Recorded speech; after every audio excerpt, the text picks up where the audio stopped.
नमस्कार, स्वागत है आपका हमारे चैनल पर। पिछले 3 क्लासों में हमने संधि अध्याय के कुछ महत्वपूर्ण नियमों को पढ़ा।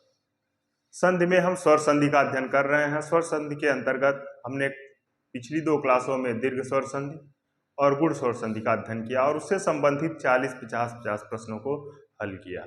आज हम उस क्रम को आगे बढ़ाएंगे और आज वृद्ध स्वर संधि के बारे में पढ़ेंगे। साथियों, आपका ये प्यार इसी तरह बना रहे। आप हमारे चैनल को लाइक करें, सब्सक्राइब करें, शेयर करें। यदि कोई सुझाव हो तो उसे कमेंट बॉक्स में हमें जरूर प्रेषित करें। साथियों, पिछली क्लास में हमने आपको संधि के बारे में बताया था, उसको पुनः आज उसको देख लेते हैं। संधि संधि शब्द सम धन धी से बना है, जिसमें धातु है और उसमें ई प्रत्यय लगा हुआ है। संधि 3 प्रकार की होती है, एक स्वर संधि, व्यंजन संधि और विसर्ग संधि। स्वर संधि मूलतः 5 प्रकार की: दीर्घ स्वर संधि, गुण स्वर संधि, वृद्ध स्वर संधि, यड़ स्वर संधि और अयाग स्वर संधि। पिछली कक्षा में हमने दीर्घ स्वर संधि और गुण स्वर संधि के बारे में पढ़ा। हमने आपको बताया कि जब स्वर के सामने स्वर आए तो उनके मेल से जो विकार उत्पन्न होता है तो उसे हम स्वर संधि कहते हैं। उस अगली परिभाषा में हमने आपको दीर्घ स्वर संधि के बारे में बताया था। दीर्घ स्वर संधि में मैंने आपको बताया था कि ह्रस्व या दीर्घ के सामने समान स्वर आने पे यदि स्वर में दीर्घीकरण हो जाता है तो उसे हम दीर्घ स्वर संधि कहते हैं। उसके बाद हमने आपको गुण स्वर संधि बताया था। उसमें बताया था कि यदि आ के सामने छोटी या बड़ी ई आए तो वह ए में, या आ के सामने छोटा ऊ या बड़ा ऊ आए तो वो ओ में, और यदि और आ के सामने री आए तो वह अर में बदल जाता है। आज हम वृद्ध स्वर संधि के बारे में पढ़ेंगे। यदि और आ के सामने ए या आए तो दोनों मिलकर ऐ में बदल जाते हैं। यह तथा ओ या औ आए तो दोनों मिलकर औ में बदल जाते हैं। तो इस संधि को हम वृद्ध संधि कहते हैं। साथियों, इस क्रम को हम आगे बढ़ाते हैं। परिभाषा लिख लेंगे। जब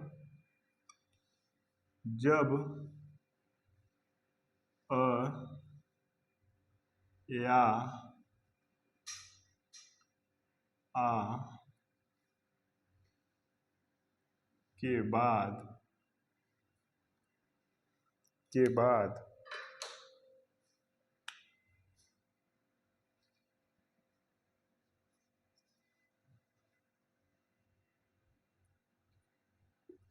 ए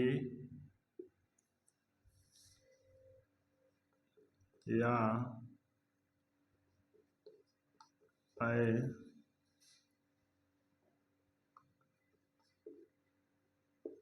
आए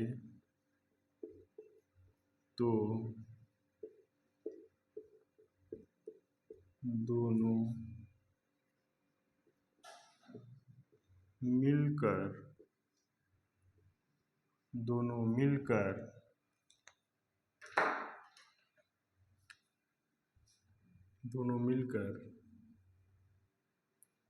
ऐ में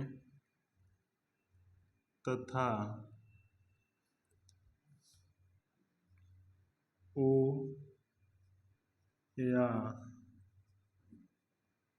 औ आए तो दोनों मिलकर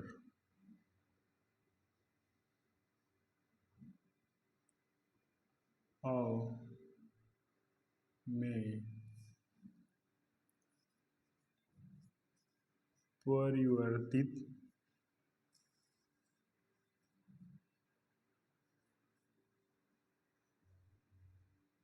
हो जाते हैं तो इसे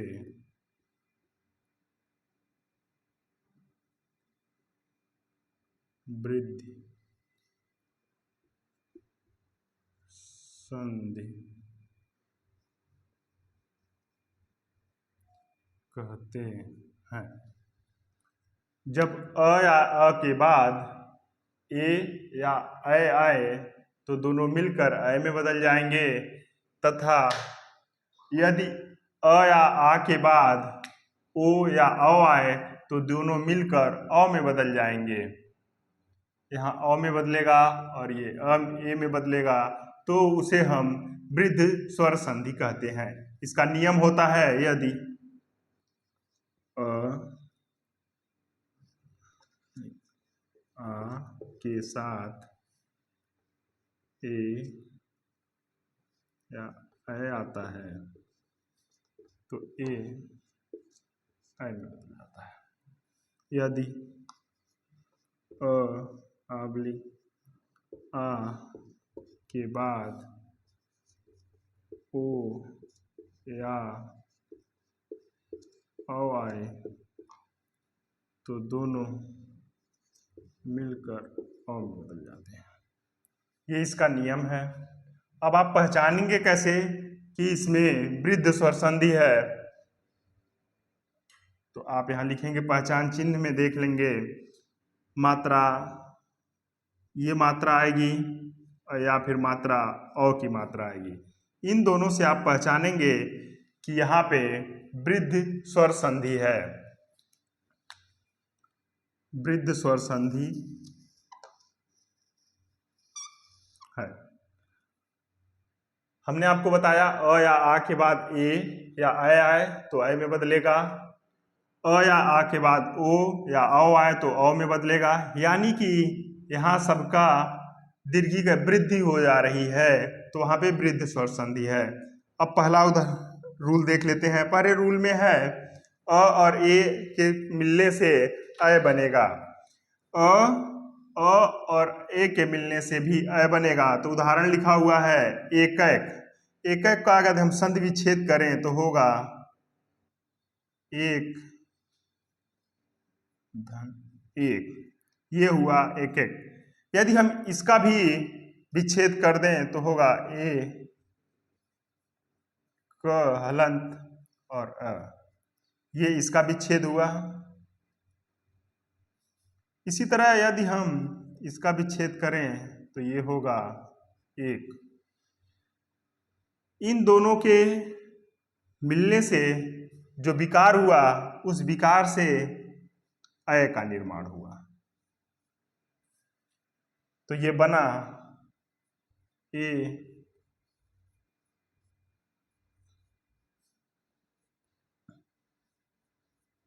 क। अब इस पे एक ऐ की मात्रा है तो इसके चिन्ह का प्रयोग करेंगे, हमने आपको चिन्ह बताया था। और ये इसके स्वर के साथ है तो इसको हलंत, इसके हलंत को वो हटा देगा कै, और ऐ की मात्रा होती है इस तरह की, ये इसकी मात्रा है, तो इस मात्रा का हम यहाँ प्रयोग करेंगे और ये हो जाएगा एकैक। तो इस तरह इसका निर्माण हुआ एकैक। इसका हमने विच्छेद किया। विच्छेद करने के बाद आपने देखा कि एक का भी हमने विच्छेद किया और एक का भी इधर हमने अलग अलग, इस संधि को अलग अलग कर दिया, संधि विच्छेद किया। उसके बाद हमने इस नियम को अप्लाई किया, प्रयोग किया। उस प्रयोग के बाद हमने इस एकैक का निर्माण किया। इसी तरह अन्य शब्दों को भी हम, अन्य संधि शब्दों को भी अलग करके इसमें संधि को ज्ञात कर सकते हैं। जैसे लोकैसड़ा लिखा है तो लोकैसड़ा का यदि हम विच्छेद करें तो होगा लोक धन एसड़ा, लोकेसड़ा। इसी तरह अनैकांत का यदि हम विच्छेद करें तो होगा अन धन एकांत, अनैकांत। यदि इसी तरह हम वितैषणा का विच्छेद करें तो वितैषणा में भी होगा इसका विच्छेद वित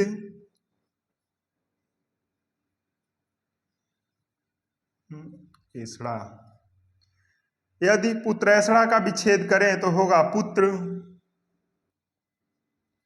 पुत्र।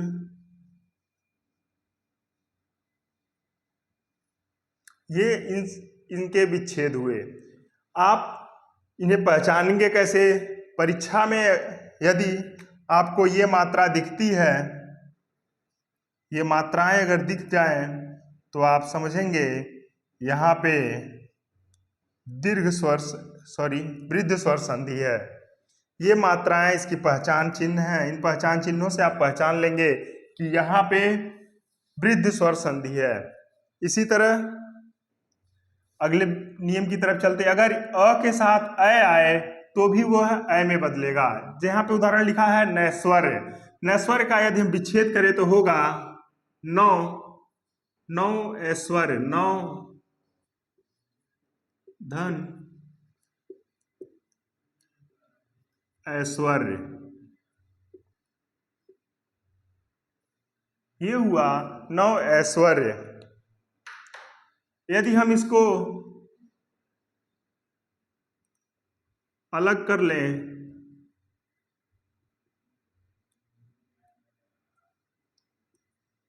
ऐश्वर्य का ऐ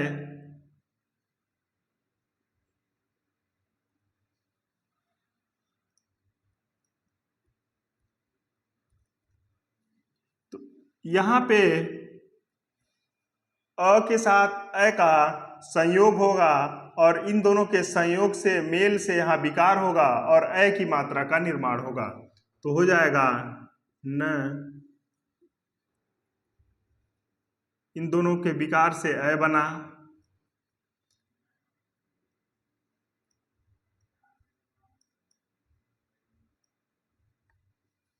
ये बना।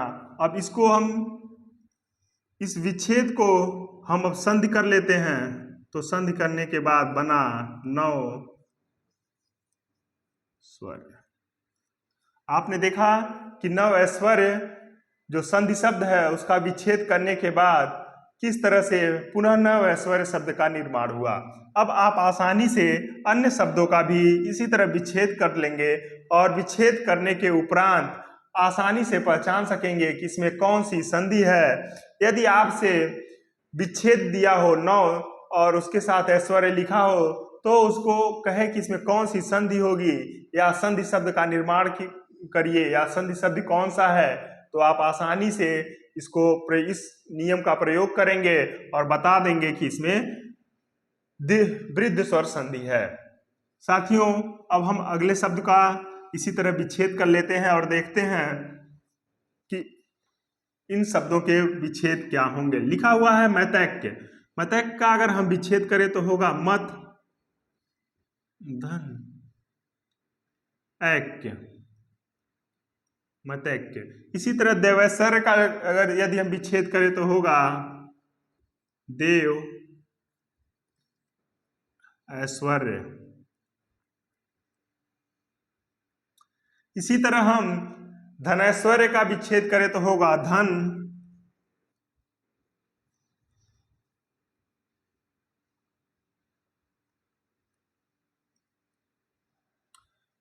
विश्वैक्य का अगर यदि हम विच्छेद करें तो होगा विश्व।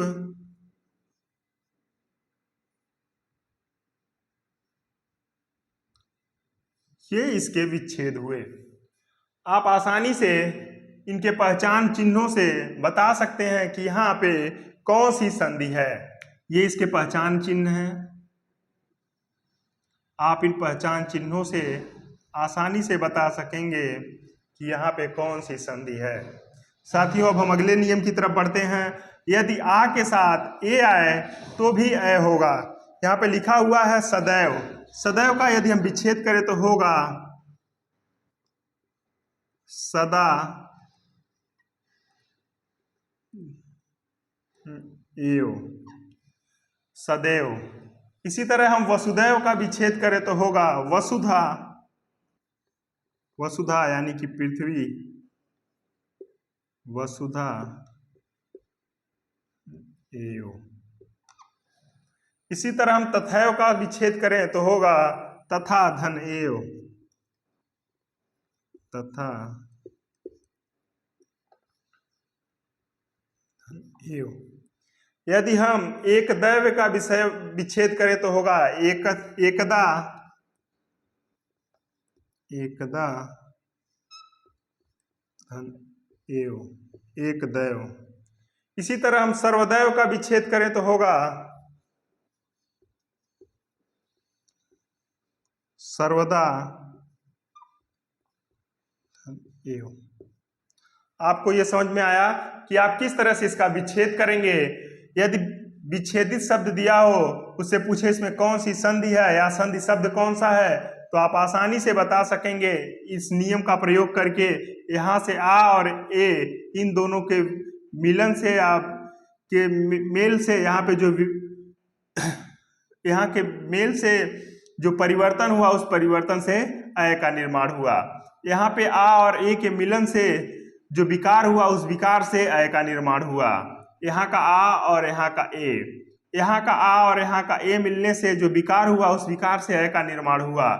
एकदा में दा का आ और एव का ए, इन दोनों के मिलने से यहाँ ए का निर्माण हुआ। उसी तरह सर्वदा का एव मिलने से आ का निर्माण हुआ। आप इन्हें स्क्रीनशॉट ले लें या अपने नोटबुक में इसे लिखते रहें। साथियों, अब हम अगले नियम की तरफ बढ़ते हैं। अगला नियम है आ के साथ अगर अ आए तो अ बनेगा।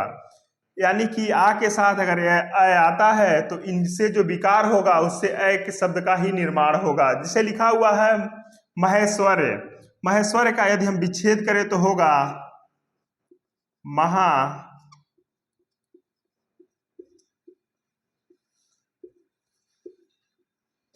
ऐश्वर्य। इसी तरह यदि हम इसका भी पूरा विच्छेद करके समझना चाहें तो होगा है। यहाँ से आ स्वर्ग को हमने विच्छेद कर दिया या अलग कर दिया। ह से ह व्यंजन के जो हा व्यंजन के साथ आ स्वर है, उसको हमने अलग कर लिया और ए अय हो गया। आगे यार ये हो गया। अब इन दोनों में आ और ए में, इन दोनों के मेल से विकार होने से अय का निर्माण होगा। तो हो जाएगा महा मह।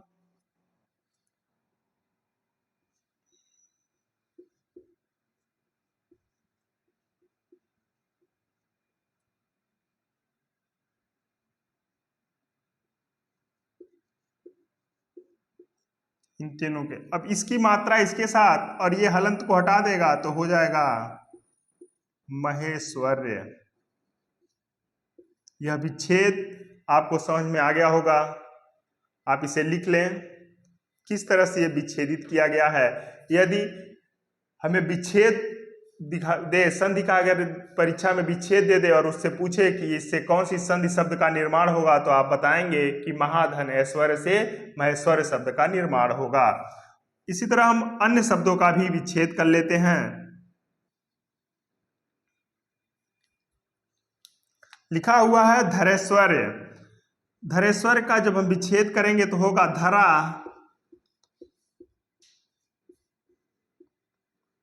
ऐश्वर्य। इसी तरह हम रमेश्वर्य का विच्छेद करें तो होगा रमा रमा ऐश्वर्य। इसी तरह हम राजेश्वर्य का विच्छेद करें तो होगा राजा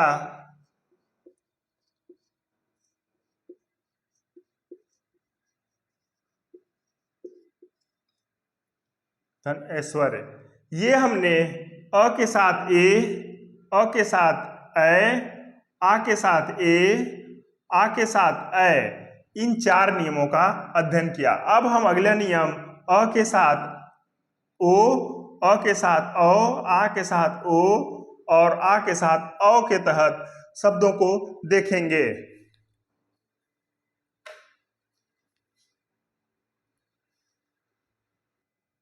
अगला नियम है अ के साथ अगर ओ आए तो अ होगा। तो यहाँ पे लिखा हुआ परम ओजस्वी। परम ओजस्वी का अगर हम विच्छेद करें तो होगा परम ओजस्वी का यदि हम विच्छेद करें, यानी अ के साथ ओ आ रहा है तो इसका हम विच्छेद करेंगे परम। अब म का जो अ है परम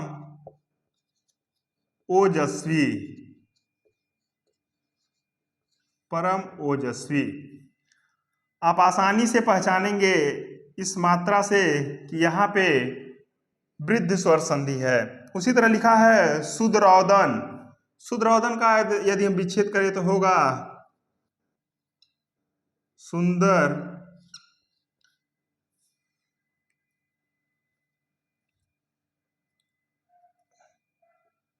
धन ओदन। ओदन।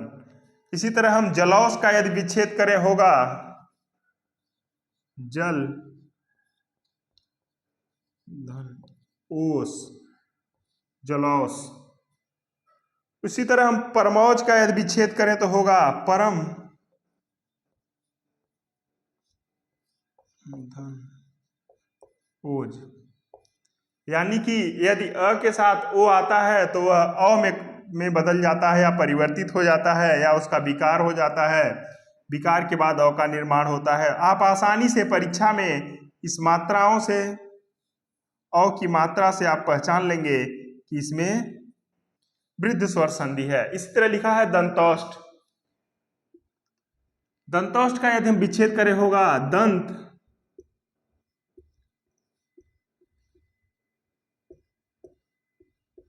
ओष्ठ दंतोष्ठ। यह एक अपवादित शब्द है। इसका विच्छेद दंतोष्ठ और दंतौष्ठ भी होता है, औष्ठ भी होता है। आप इसे ध्यान रखेंगे। यदि परीक्षा में दंत धन ओष्ठ दिया है तो भी सही है, दंत धन औष्ठ दिया है तो भी सही है। अगला नियम है यदि अ के साथ अ आता है तो अ में बदल जाता है, यानी अ के साथ अ के विकार से अ का ही निर्माण होगा। पहला शब्द है परम औषध। परम औषध का विच्छेद करेंगे तो होगा परम औषध परम औषध। उसी तरह परमौदार्य का यदि हम विच्छेद करें तो होगा परम धन औदार्य परम औदार्य। अगला शब्द है विरोधार्य। विरोधार्य का यदि हम विच्छेद करें तो होगा वीर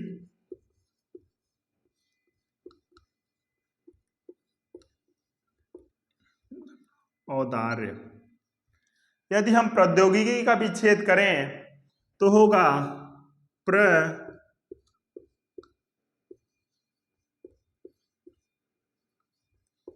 औद्योगिकी। आप आसानी से इनका विच्छेद कर पाएंगे। वनौषध का यदि विच्छेद करेगा तो होगा वन औषध। ये इनके विच्छेद हुए। अब आप परीक्षा में आसानी से देखते हुए बता देंगे कि इसमें कौन सी संधि है। आप बस मात्रा, इसमें कौन सी मात्रा का प्रयोग हुआ है ये देख लें। यहाँ अ की मात्रा लगी हुई है तो आप आसानी से पकड़ लेंगे कि यहाँ पे वृद्ध स्वर संधि है। इसी तरह अगला नियम है आ के साथ यदि ओ आता है तो उसका विकार अ में हो जाता है। जैसे पहला शब्द है महौज। महौज का यदि विच्छेद करें तो होगा महाधन ओज महा ओज। इन दोनों के मेल से यहाँ जो विकार हुआ उस विकार से अ शब्द का निर्माण हुआ, अ वर्ण का निर्माण हुआ या अ स्वर का निर्माण हुआ। महाओजस्वी का यदि हम विच्छेद करें महा ओजस्वी। इसी तरह हम महाऔषधि का विच्छेद करें तो होगा महा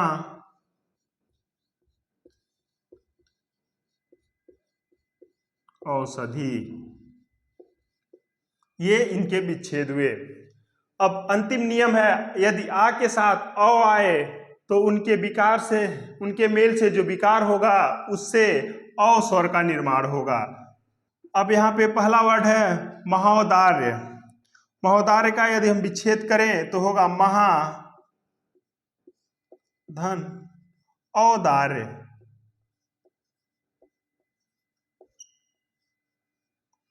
इसी तरह महौषधि का यदि विच्छेद करें तो इसका विच्छेद होगा महाधन औषधि, औषध,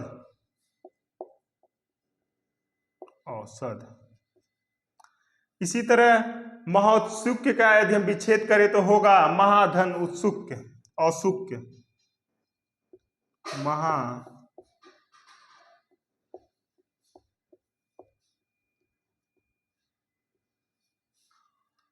इसी तरह महोघ का यदि विच्छेद करें तो होगा महा धन औघ। ये इनके नियम हुए। इन नियम के तहत जो शब्द विभिन्न परीक्षाओं में पूछे गए थे उनको हमने आपको यहाँ पर विस्तृत चर्चा की और सभी शब्दों को विच्छेद बताए और उनसे बनने वाले शब्दों के बारे में भी बताया और उसके पहचान चिन्ह के माध्यम से आप कैसे वृद्ध स्वर संधि को पहचान सकते हैं। परीक्षा में विदिन सेकेंड आप प्रश्नों को हल कर सकते हैं। साथियों, आज हमने स्वर संधि के अंतर्गत वृद्ध स्वर संधि के बारे में पढ़ा। पिछली 2 क्लासों में हमने दीर्घ स्वर संधि और गुण स्वर संधि के बारे में पढ़ा था। आपसे एक निवेदन है कि कृपया आप वीडियो को पूरा देखें, ज़्यादा से ज़्यादा शेयर करें, लाइक करें, सब्सक्राइब करें, बेल आइकन को